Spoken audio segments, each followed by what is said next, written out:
Hi, it's Diane Greco-Allen here today, and I am talking about our hands. And I've mentioned it in many videos before, but I want to just go over the importance of our hands and why we're talking about them. Because we really want to put a lot of emphasis on what we can offer by just really taking in everything that our hands do every single day. Whether it's when you're in bed and you're trying to go to sleep and you need to put lotion on your hands and your feet, whether you're brushing your teeth, what you're touching in your house. Our hands are very important because really anybody that doesn't have a hand or is missing a finger knows how important those hands are. So today I'm just going to talk about health and why if you're dealing with digestive issues, with urinary issues, with any trouble with your neurological problems, mental health, and maybe you're just dealing with headaches or pain and you just can't get through this, you're having some issues. I'm sending you lots of good energy today, but I just want to talk about how important these hands are. So I came up with some tools and tips for you to use your hands every single day. Okay, just come to your hands. If you don't have a notebook, if you don't have anything, and you're just feeling overwhelmed, stressed, the world is like sitting on your shoulders. You can't figure out what direction to go. You're confused about where you should be. And maybe there are a lot of people I know that are going through a lot of transitions, either a loss of a loved one, a loss of a relationship. Maybe they're transitioning from being in the military, or you're transitioning from being in healthcare or a certain industry and you're switching over and you're just trying to figure out where to be. So this can cause a lot of strain, and especially with different types of stress. There's all types of stress that we sort of put on our body. So I want you to think about one hand as being the hand that's going to be the 5 points of awareness. That's the hand to look at when you are just so stressed out and you're overwhelmed and you don't know what to do, and you're in your car and you're on the phone and you're doing this and you're doing that. We're going to talk about these 5 points of awareness, okay? Because these 5 points are just very basic ideas. And sometimes we don't know, aren't aware of how we put that stress on ourselves, okay? So first one is you're going to start with your thumb, all right? And your thumb is all about breathing and meditation. So if you're going to really take in the time that you're where you are and you're stressed out, and I want you to put your hand up at least every hour and think about these things, okay? You can set an alarm on your phone if you'd like, but you want to do some deep breathing and just center yourself, okay? Think about what you need to be doing to just be inside of your own body, okay? You have to close your eyes. Don't do it in the car while you're driving unless you pull off to the side of the road, which I have done before. It's just like you would stop to text. If you feel overwhelmed, you got lost in your car, things are just spinning around and you're not sure what you're doing. This is what you need to do. You need to stop. Take about 5 good, deep breaths. Okay, close your eyes and just breathe in that air and then exhale it all out. Just very slowly and mindfully, all right? So that's breathing. Now, into that thumb, we're going to take some time to do some meditation during the day.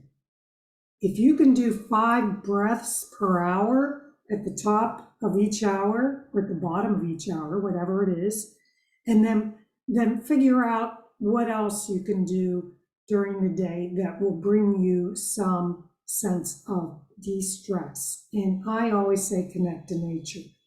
If you can go outside, listen to the birds, just look at some trees, whatever it is you can do that you're near or close by, go for a walk in the park, just try to connect to nature. Okay, now that's your thumb. And now we're going to go to this finger. This finger I call the pancreas finger. Now, if you've had pancreatitis, you know what I'm talking about. If you've had diabetes, you might know what I'm talking about. If you've had digestive issues, you may not know what I'm talking about, and we'll discuss that. But here it is. This finger is your pointer finger, and we're going to call that the pancreas finger. And that pancreas finger is anything that triggers that you put in your mouth. Sometimes it's what you put on your body, and it can trigger your pancreas also.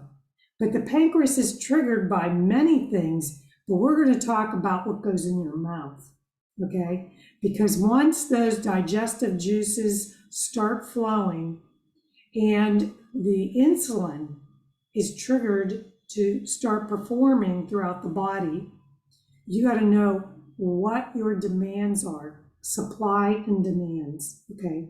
If you're demanding way too much from this pancreas, it's going to tell you. And it will tell you in the most distinct way, like, I am going to scream inside of you. It's burning, screaming pain. I'm just going to tell you that. So that pancreas finger, we are definitely going to be aware of what we're putting in our mouth, and that's going to be this other hand. We'll go into those 5 W's because they're connected to this finger, all right? So we'll do that afterwards. That's your pancreas. So we're doing the 5 points of awareness, the breathing and meditation, the pancreas. Now this one is the sleep finger, okay? If these 2 things aren't taken care of, then this one pops up, right? And when you do not get any sleep that helps your body to reboot, which it has to do in order to function, for everything to work together, and for all the healing aspects of everything, this is a reboot finger, okay? And if it doesn't, if you don't let your body reboot, you will be triggered every day to just be an irritable, angry person, okay? Everything is going to be this. Okay, that's a speaking a language. I don't have the correct sleep.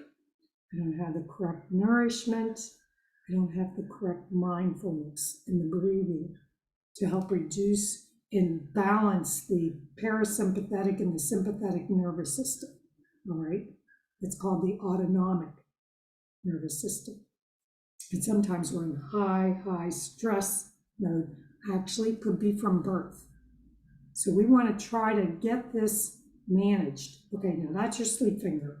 This one is your relationship finger. Now, I can tell my relationship finger needs a little work because it's a little weak today, all right? And that relationship finger is to the people around you. It's to the world around you. It's relationships with food, finances, it's relationships to animals, and just so many things. And sometimes people who have relationships to just like collectible things can become very overwhelmed with collecting a lot of things. And I'm going to be very upfront with you because my collecting is learning. I love to learn. So I'm a lifetime learner, I would say. And I collect, and I would probably say I hoard information and I love to educate. So, those types of things are what we really need to like hone in on. What if there's too much of any one relationship or that relationship's imbalanced, all right? So, and to your partner, if you have a partner, if you don't have a partner, to yourself. What relationship do you have with yourself. And sometimes that's what it comes down to. So that maybe is why this is a little weak. Everybody's in progress with that, right? We're all working on the self progression and in working on being the better person. This little finger here, this little pinky went to marker? No. This little pinky is your finger for movement and activity, okay? So you want that to be in balance with all these other ones. And sometimes that activity, if it gets too extreme, it can throw these other ones way out of balance, okay? So you're causing more imbalances if you do this in extreme, this movement, and they say exercise or activity or whatever. So that, I just want you to think about what movement we need to get into our bodies or need to work with, because that pinky finger is about getting lymphatic movement. Sometimes it's about stretching. Sometimes it's just about getting your joints, like I said, stretching and joints, relaxation, and just getting more flexible with ourselves so that when we go to transition from getting up and down, we can do it with ease. So if you're doing this activity, exercise, or movement in extreme, it will throw these other things out of balance. Anything out in extremes will throw them out of balance. Then we come to the big hand, the palm. This is saying, put your hand up, we're going to stop, okay? It's a stop and go sign. That's it. Stop, go, stop, okay, go. When to know to say no. And value that word in your life. So we're going to do the understanding of boundaries, probably in another video, but this is the no, I cannot do that today. No, I need to stop and take a breath. No, I can't drink that wine today because I know what it'll do to me tomorrow. I can't eat that cake today because I know what it'll do tomorrow. Or maybe I can take a bite, but I'm aware that that might cause some problems. This one again, I'm going to take my devices out of my bedroom so that I'm not, maybe you're impulsively wanting to get onto your phone or check it, or you're worried. Worry is a big problem for sleeping, okay? And with everything that's going on in the world, we need to come back to this. We need to get these in balance, right? Hang loose, and then add all these things together. And we're going to do the pancreas in the next video. This is Diane Greco-Allen. Thank you so much for joining me. I'm a food relationship coach, pancreatitis survivor, and I can help to get your digestive system working a little bit more in alignment so that it's functional and that you're digesting and absorbing your foods for all your organs to work. Thank you so much for joining me today. Please subscribe to my channel, and also you can ring the bell if you want to hear back from me. And look below for anything more about my book, It Might Be Your Pancreas, which is right here. And then I will be putting, you can't see it that well, but I will be putting more information about recipes up soon, because I feel that a lot of people don't know what to eat. And if that's your case too, please post below. I don't know what to eat if I have pancreatitis, or my gallbladder is a mess, or I have liver problems with my cholesterol, or things like that. I have digestive issues. I've been told I have GERD, I have this, chronic gastritis. Whatever you're dealing with, I can help guide you in a different direction. So to reduce the inflammation that's causing a lot of this agitated problems. And like I said, we'll go into pancreas in the next video. Have a great day.